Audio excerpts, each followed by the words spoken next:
Welcome back to the channel, ladies and gentlemen. I'm Wayne, the founder of One Sober to Another. The reason I say that all the time is because this channel is for you guys, and I appreciate you. And in today's video, we're talking about the if onlys of our alcoholism or our addiction and the what ifs that keep us driving along and thinking that another drink is going to fix it. Are you ready to go? Okay, my friends, welcome back to the channel. Like I said in the beginning, this video is all about the what ifs and the if onlys that keep us bottled up and keep us drinking and keep us thinking in a negative thought pattern that drives just pure negative behavior and a continued need to get drunk. If you can relate to that, drop your comments below at any time during this video because somebody out there is watching who needs to hear what you have to say because it just might be helpful for them and it might be helpful for you to get it out of your head. The reason why I was smiling in the beginning of this because I shot a whole video and I didn't have this nifty microphone on that some people just don't like anyway, but I didn't have it on. The what ifs of drinking. I mean, that speaks for itself. The list can go on and on and on and on. And I'm going to read just a small excerpt of living sober, getting out of the what if pattern, because a lot of us get trapped in this way of thinking, and it only does one thing, especially if you're an alcoholic like I am. It gives me a reason, an excuse to keep drinking. It gives me a validation of my alcoholism, and it makes me believe that there's no reason for me to stop. Does that sound like you? You know what to do right there. All right, so before I read this excerpt from Living Sober, I want to thank everybody who's subscribed to this channel so far. And if you haven't subscribed, consider subscribing to the channel because there's a lot of folks in this community who have a lot of insight that can be helpful for you, especially if you're struggling right now. And I know just from reading the comments that there's a lot of you out there who need something to lean on that is outside of yourself. And you know what? I can relate to that. And that's why I have to talk to you guys as much as possible so that I can get things out of my head, off my chest, and be able to relieve myself of those burdens so that I don't use them as a what if or an if only to get drunk. I'll tell you a quick story, and some of you might like it, some of you might not. Unfortunately, the reality is that I have to tell this story in order to be completely transparent with you guys and in order to give you value to keep watching the channel. Way back when, this is way back in history, I had a inappropriate relationship. Now, it was only a text relationship, but nonetheless, it was inappropriate. I was married at the time, and I was getting drunk in my apartment, as I usually did. And I was probably a rack of beer in, which is about 20 beers. And I felt like, why not?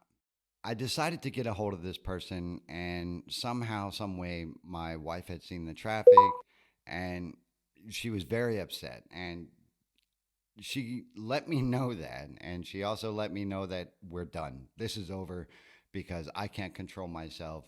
And I decided to get drunker, and unfortunately, some things led to other things, and I ended up getting into an accident. And the next day, I almost lost my job.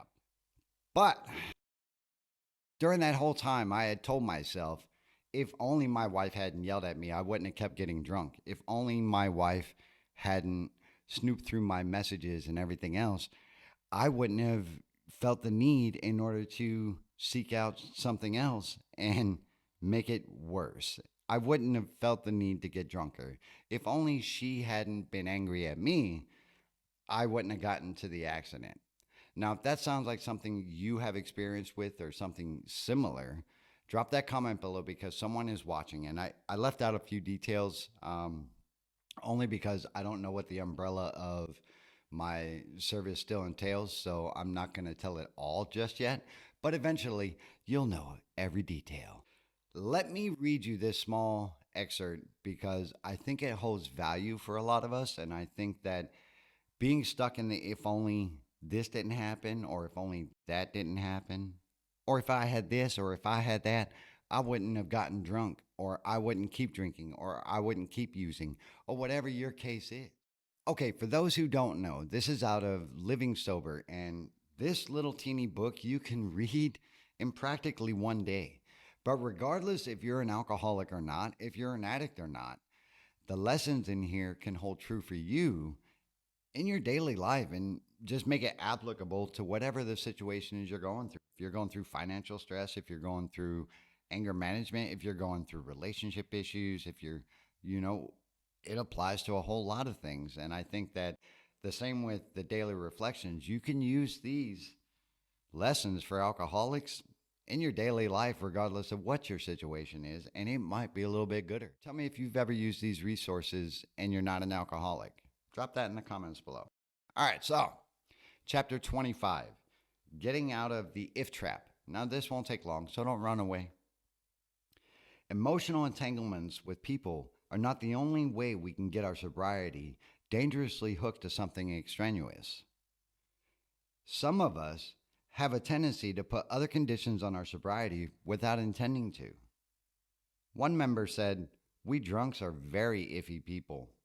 During our drinking days, we were often full of ifs, as well as liquor.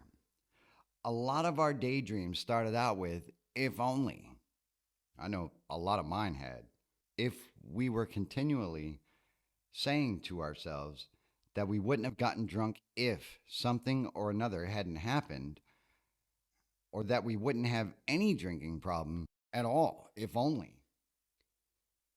If it wasn't for my wife or husband or lover, if I just had more money and not so many debts, if it wasn't for all these family problems, if I wasn't under so much pressure, if it wasn't for all these things, and if people understood me, if the state of the world wasn't so lousy, if human beings were kinder, more considerate, more honest, if everybody else didn't expect me to get drunk, if it wasn't for the war, any war, and on and on and on. Looking back at this kind of thinking and our resultant behavior, we see now that we were really letting circumstances outside ourselves control much of our lives. My friends, that's just from this.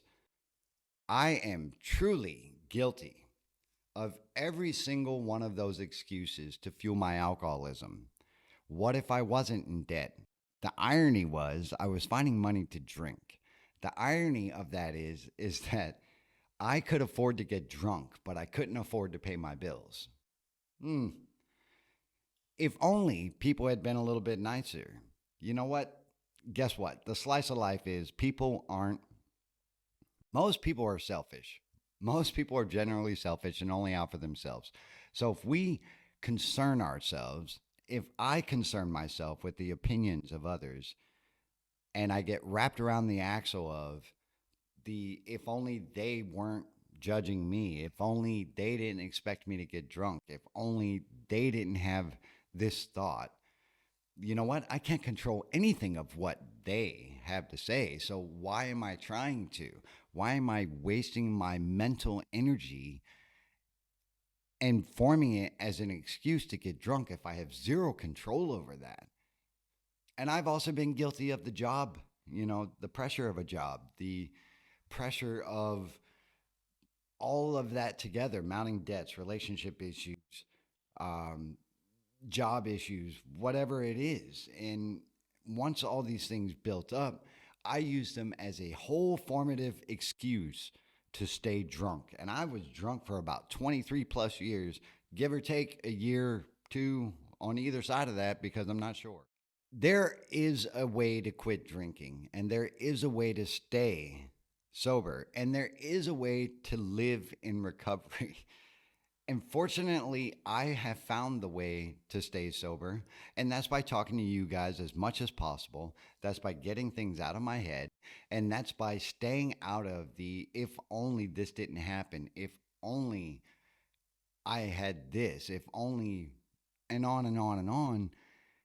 Once I got out of that trap and once I became accountable for what it is I do and don't do, as I always say, That allows me to have daily self reflection and to be able to analyze what is actually going on internally and mentally for me to not have to drink over it. Are you in a what if trap? What if trap? Are you in a what if trap right now? Are you in a if only this didn't happen, I wouldn't be drunk? If only my kids loved me, I wouldn't have to drink. If only I had enough money, then I wouldn't have to get drunk to deal with my life. That's very easy for us to get wrapped around the axle and very trapped in and very stuck in a rut and in that downward spiral of thinking to keep us drunk. Now, in that little book, Living Sober, there are so many life lessons in there. There are so many ways that are described in that little teeny reference material that will help you in your daily life, regardless if you drink or not.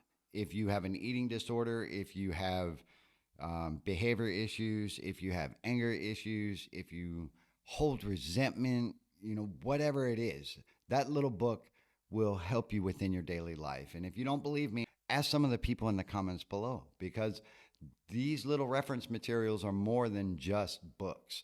They're life. They're life of other people who have found a way to live without alcohol and to live a life that is fulfilling. And that's the goal, regardless of the state of the world right now, because we all know that's tumultuous. Regardless of the state of the world right now, regardless of what happened in your childhood, regardless of what happened if you went to combat, if you're a CEO of a Fortune 500 company that's in the tank right now, regardless of what your situation is, you can live a life that is fulfilling. And you know what? We only get one of them. So why would we delay that any more than we have to? I've been bogged down by finances before. I've been bogged down by relationships. Matter of fact, me and my wife are separated.